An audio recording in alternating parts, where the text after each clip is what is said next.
A fully restored World War II-era B-17 Flying Fortress bomber will be taking World War II veterans and the public on flights this weekend as part of the Liberty Foundation's Salute to Veterans Tour. Among those participating is local World War II veteran Tech Sergeant Lee Hutchinson.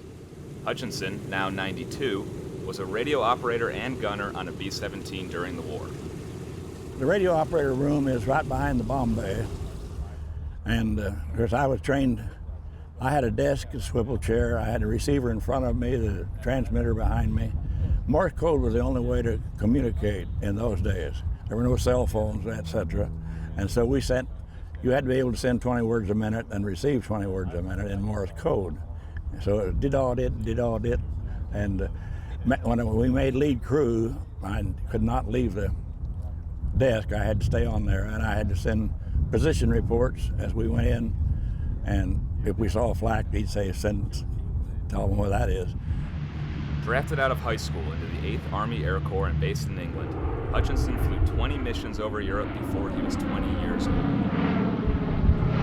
And once you start the bomb run, you go about 20 miles into the flak.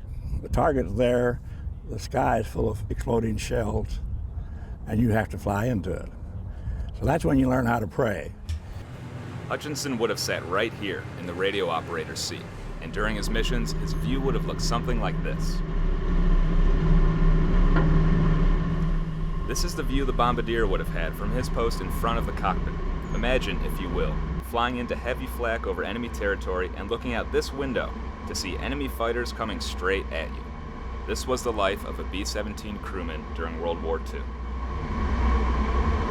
One of the men making these flights possible is volunteer pilot John Hess. Hess says the importance of what men like Hutchinson did is never lost on him. I am so honored.